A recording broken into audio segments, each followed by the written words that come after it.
seems like another form of leverage that we both have in common over the last decade is the, importance of media. You talk a lot in $100 million leads and kind of doubling down on organic content and leveraging that. I know early on in the cannabis industry with Herb, we built that, 10 years ago with the goal of kind of, building a more tasteful, authentic platform to help connect kind of our brands with the best community out there in the space when it was really kind of sketchy, not a lot of good stuff out there. We talked a little bit about that a year ago.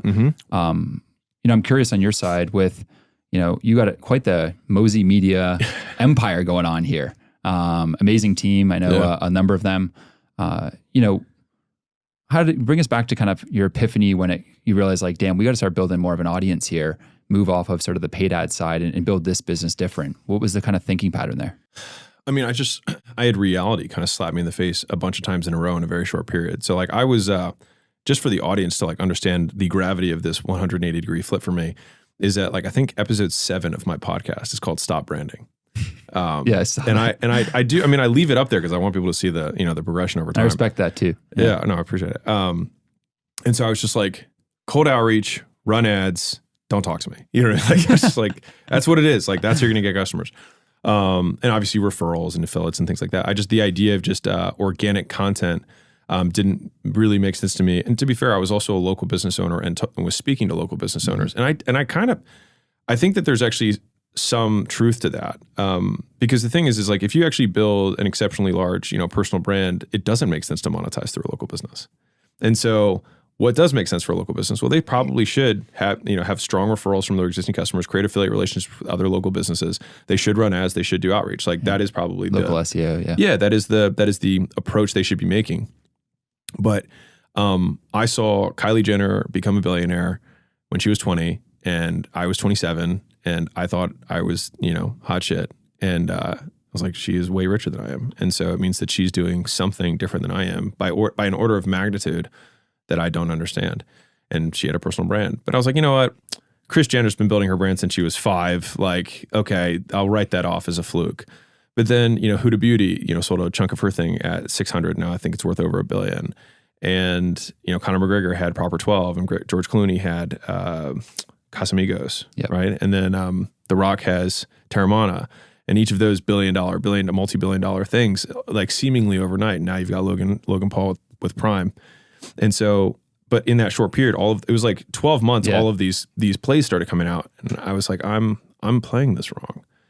And so I still wasn't convinced because I didn't want to be famous. And I have another clip of me being like, I never want anybody to know who I am from a few years ago. And I was sat across the table from a friend of mine who's famous. You would recognize him. And I said, like, don't you get bothered by having like weirdos show up at your house like 3 times a week and like letters to your kids? And like, isn't that like, that doesn't seem worth it to me. And he said, if that's the price I have to pay for the impact I want to have, I'd pay that price twice a day and 7 days a week. Mm-hmm. And he just kind of looked at me and I just felt very called out, just like for being a pansy. And so I was like, all right, well, that's what I'll do. And so that was like the last straw that broke the camel's back. And I started making content that week. Yeah, I see that self-limiting belief a lot with people where, they're like, oh, personal brand, I don't want to be famous. Yeah. And I think we live in a totally different day and age now. And there's a whole other kind of game being played. I'm curious on your side with, your personal brand. There's a lot of people out there that just can't see the ROI to this. Yeah. They're like, why am I doing this? I lose all my privacy. I lose all this. And like, what for? Yeah. How do you look at the ROI of what you've built? Yeah. And, I think you guys are spending like millions of dollars now on the whole content operation. We'd love a little bit of the, inside baseball and how that kind of all delivers results for you.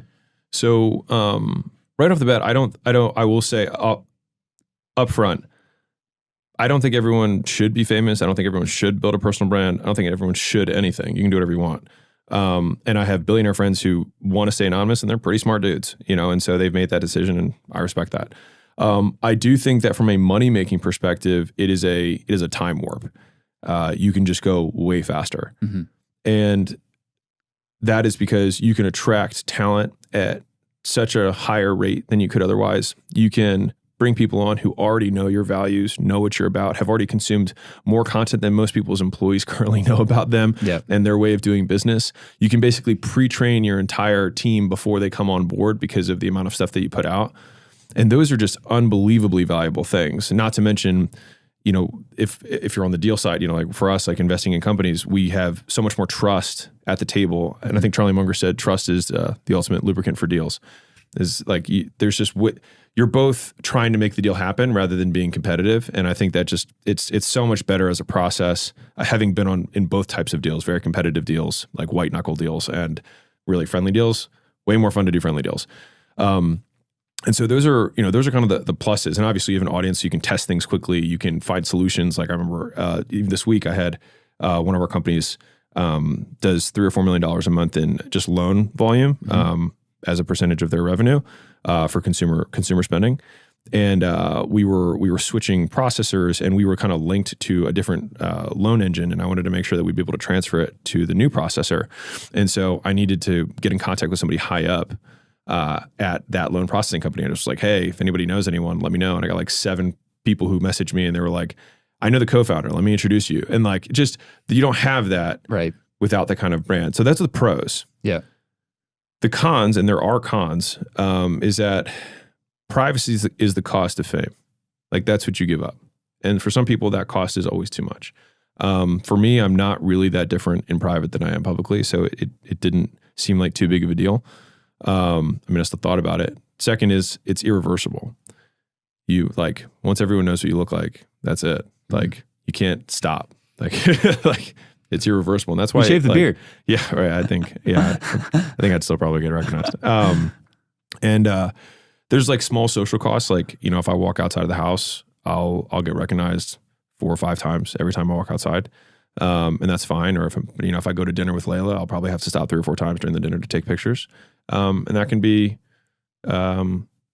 disrupting. And the hard part is that you always have to be in the best mood ever, because this is the one time that this person will ever see you. And they will make 100% of their lifelong judgment and tell every person they ever meet how you are based on the 30 seconds of how you interact with them. And then 10 minutes later, you do it again. And so basically being able to manage that is a skill, I think. And I've worked really hard at that.